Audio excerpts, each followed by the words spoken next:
books of kind of law that were used in that time period and other kind of historical records. He tried to change Sorry, he changed his subject today. So forget about that. And so the question is like that. This serves as a proxy indicator. You don't need full law records to show that one legal system allows religious freedom and the other doesn't. Okay, and so if we compare like which has more kind of religious freedom, it's obviously going to be the liberal democracy because. But that was never my argument, though. No, you said it was feasible that a liberal secular democracy could take away freedoms in the same way, and I'm saying it is much less likely for that to happen. That's not my argument. You did make that argument earlier. But it was different. Feasibility. You said feasibility. That's a potentiality. Conceivability. And so yes, it is possible, it is feasible, but it is also much more likely that these freedoms are going to be taken away in a future Islamic state. Okay, James, thanks. You have 2.5 minutes. Can you allow me to come back now? I'm going to make an extra point in addition, okay? Because we talked about several freedoms. But then you allow me to One come of the back, freedoms was freedom of religion. Right. The others within this original video I talked about is also freedom of speech and slavery, okay? And in freedom of speech, we can also make that comparison because, for example, America clearly has much greater freedom of speech than an ideal Islamic state because an ideal Islamic state would likely make it illegal to speak blasphemy or say impermissible things about Muhammad or the Holy Book, for example. This can be well found within, for example, the Shafi school within the kind of Reliance of the Traveller. And the next freedom, and so there's one. There's another. By the way, I'm going to take what I've given you. Yeah. Okay, that's fine. I don't mind that. Yeah. And so there is one area again in which the liberal secular democracy has more freedoms and is more safe in the preservation of those freedoms than an ideal Islamic state run according to Sharia law. The third way that the liberal society is better than the ideal Islamic society is in terms of slavery because. No, but let's one thing at a time. Because that's what. He's not missing that. Come on, liberal. One thing at a time. 2 minutes and a half. No, because 2 minutes and a half. No, because you did mention slavery earlier. Okay. No, I mentioned it in the previous time. In the video. One thing at a time, bro. Do you want to have a fruitful discussion, or is it just going to be like machine gun thing? This is fruitful. This is fruitful. No, he's going to say you're scared to hear the word slavery. This is fruitful because within kind of Islamic legal systems, slavery is legal. It is legal to take slaves during jihad. There are many Muslim scholars today who say that this is what the ideal Islamic state in the future should entail, like Salaf al-Dan, who, by the way, if any madhab he follows, he's most closely aligned to the Hanbali madhab. Okay, which you think is so great, even though it says that slavery should be legal and that apostate should be history and any book of fiqh you'd like to open. All right, so you've taken 5 minutes of my time. I'm gonna do 2.5, and he's gonna take 2.5. All right. So this is what I initially told you, right? 2 arguments I was making, you did not face them head on. You had to start talking about other things, and this is the problem. If there is an argument that I'm making, first of all, represent what I said properly. Number 2, answer it directly. The argument I was making was simply this. I was saying, number 1, in terms of conceivability, both America and Islamic states could initiate or could implement a death penalty based on non-allegiance to the state. Now that is how, now the question of how to define treason. You can't use an anachronistic definition of treason by the Americans and then anachronistically impose it on an Islamic state. Just like you can't use a treason definition from an Islamic state and impose it on America. What we're saying is, according to the Islamic definition, treason is where you are severing a social contract between the people and the government. If the person is already a Muslim, I'm not talking about Christians and Jews, and they have, it's called bay'ah, which is literally translated as pledge of allegiance. Listen carefully, pledge of allegiance. If they have initiated a public pledge of allegiance, and they have therefore predicated their existence in a public space, in a social environment, on such pledge of allegiance, and they rupture it in a public sphere, then it has exactly the same effect as someone who commits treason by, for example, disavowing themselves or disconnecting themselves or rupturing themselves away from the social contract, which on an American model is predicated on nationalism and secularism. So what I'm saying is, you can't say that, well, the American definition is different, we have to use the American definition to implement it on the Islamic definition. That was my first argument. It's conceivable that non-allegiance to a state, whether it be to an Islamic state or an American state, can result in death of subjects in either of those states. And you agreed with that. That's number one. Number two is, and here's my argument, if you look at the Sijil records of the Ottoman Empire, if you go all the way back to the late 1500s, all the way to, I would say, the 18 to 1900s, and you can do it now because it's available for public review. And you look at the amount of times that treason or ridda laws have been implemented in that time, which, by the way, we have a clear record of.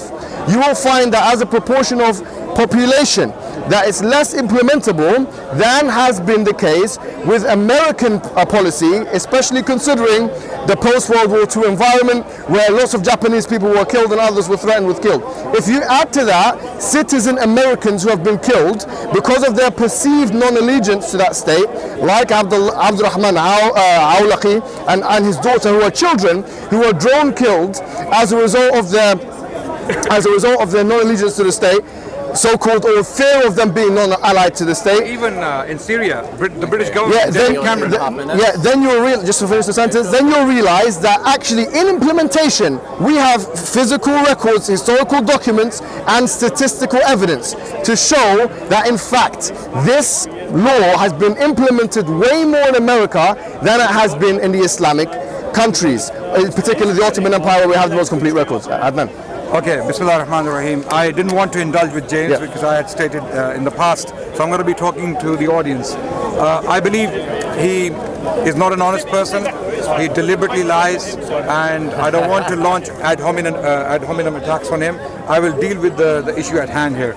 We have seen in recent history that Western governments in particular have carried out extrajudicial killings of their own citizens due to the concept of or perceived treachery, right? David Cameron did this with some Syrian people, some individuals in Syria with British citizens, British citizenships. Likewise, the Americans did it, right? There is no room, there is not one reference in the entire Islamic literature that allows extrajudicial killings of Muslims or non-Muslims under any circumstances. I will repeat that. There is no room within the Islamic literature, be it Hadith, Quran, or jurisprudential literature, where extrajudicial killings of any person are allowed. Okay, war is a different thing, of course. War, you know, you don't know what's coming and what's going, right? So when it comes to the legal system, no, it is legally absolutely abhorrent and prohibited in Islamic literature. And how do I know this person is actually a dishonest person? If he did a basic search online, earlier he said that there are only two categories of the world according to Islam: Darul Harb and Darul Islam. Remember that? Are you a witness to that? Yes, yes. Right, he said that. If you went on Wikipedia, basics, divisions of the world in Islam, they have three categories, right? So something as basic as that for him, okay, because he obviously doesn't have the ability to read any further. It's Darul Islam, Wikipedia, okay? The article is Divisions of the World in Islam. Divisions of the World in Islam. I know it pains. It hurts. Are you scared, James? Are you scared? Are you scared? Are you scared? Are you scared? Okay, no problem. Yes. You look scared, okay?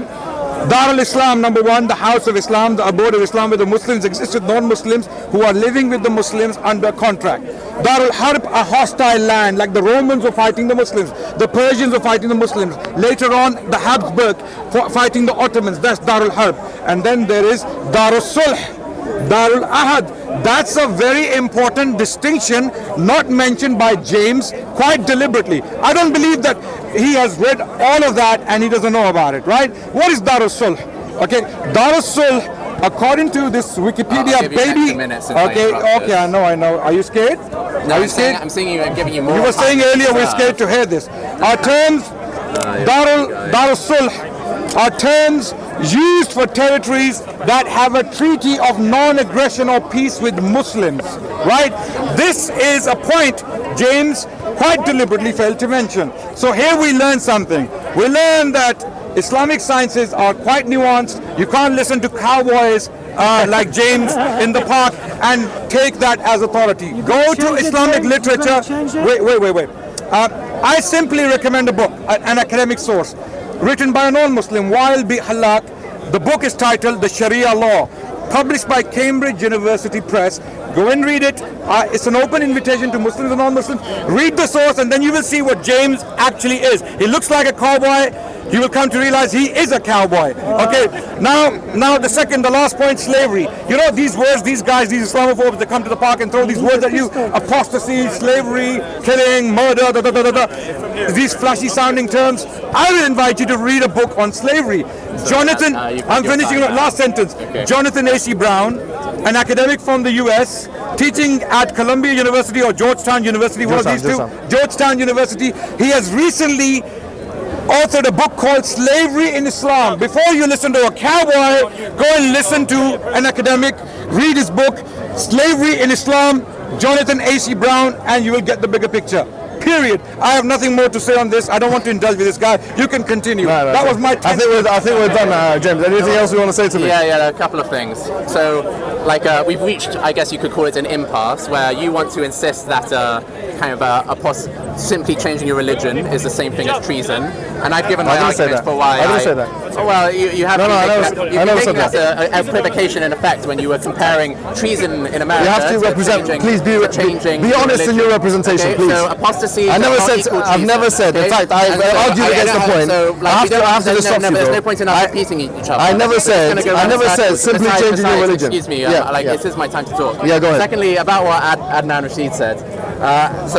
There isn't much to say because he doesn't. Keep that on you. So first of all, Adnan Rashid called me a liar. He is actually an incredible proven liar, and one clear example of him proving that he is a liar.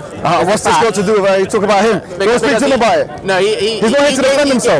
So what? He made the accusation. Don't speak to him. He spoke about me. He is a liar because. All right, did I create the entire universe? But this is once again, we have to make differentiation between the seven heavens and the heaven. Okay, number one. Because, like I said to you before, if you look up, it says samawat, which is seven heavens. Yeah, but as I said to you, the word samawat is أقل من كلمة السماء. كلمة السماء ما فوق الأرض. Samawat is محدود. It's seven. And how do we know that? No, before you continue, even if it's the first heaven, even if it's the first,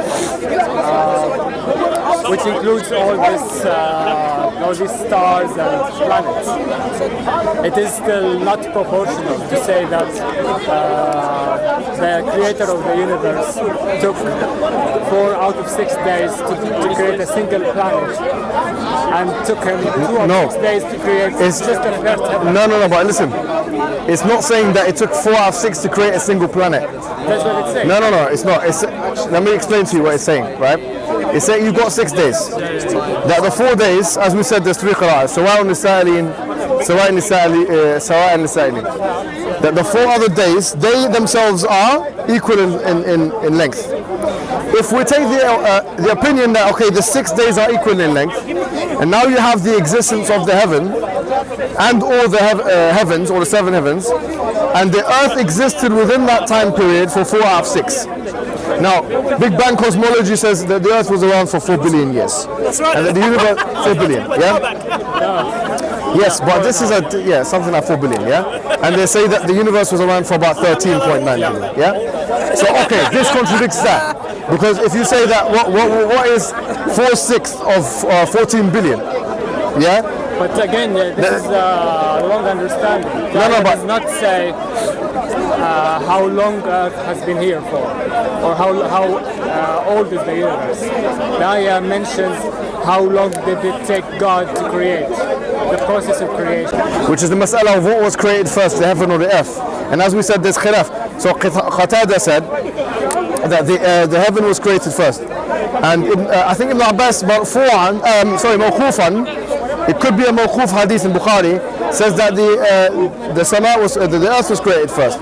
But obviously the latter opinion is not in congruence with the Big Bang cosmology. But the point I'm making to you is, even if we say that, let's take the opinion for the sake of argument that it's the heaven that was created first. If we run with that opinion and we say that the sama was there, because once again you have to appreciate there's a difference between as-sama and as-samawat. So taswiyatu as-sama is different to khalqihinna. So because when Allah subhanahu wa ta'ala says هو الذي خلق لكم ما في الأرض جميعا, ثم استوى إلى السماء فسواهن سبع سماوات. So he's saying سواهن ثم استوى. There's two مسائل. هل ثم here, is it للتراخي? Is it in chronology or not? Some scholars, a minority of them, will say it's not للتراخي. Some scholars will say yes, it is للتراخي. Let's take this opinion that says it's tarahi, which means there's a gap. So he created the heaven and then he done taswiyah of the 7 heavens.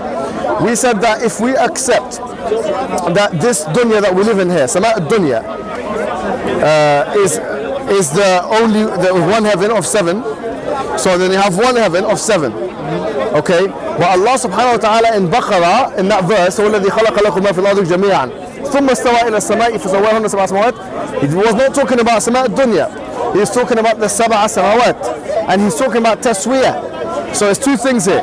So he's saying itmam at-taswiyah ثم استوى إلى السماء فسواهن سبع سماوات. The completion of that taswiyah happened after what? If we take tarahi, the creation of the earth.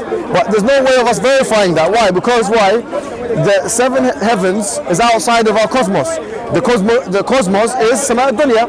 So anything where there's masabih and stars is sama' dunya. Anything over and above the sama' dunya is out of reach for us. We can't use science could have different rules of science and physics altogether. Therefore, but regardless, it's not regardless. It's very important because we would tell you why it's regardless. Go. Because even if we go with the opinion that sama' dunya is the entire universe, again, yes, which means that the 7 heavens is even greater than the entire universe, right? Yes. So yes. That's still the argument still holds that the creator of this universe took him 2 days to create this entire universe, but it took him 4 days to create a single planet, which does not. No, but no, you've got to look at the verses. Which one is first? No. But here, there's two things here. You have 2 masail. The question of, you have actually 3 masail. Number 1, we've done tafriq bayn as-sama' wa as-samawat. Already that's done. There's a difference between the sama' and the samawat. Allah subhanahu wa ta'ala, he says 7 heavens. And then he says ثم سواهن. And he says in Fussilat وجعل في كل سماء أمرها. He put in every sama' an amr. Yeah, 2 days. But is he saying that the whole process of the creation of the 7 heavens took 2 days? There's no consensus on that. There's no ijma' on this. Because if there was ijma' on that, then Qatada and others who took the view that sama' was created before the samawat would not have a view.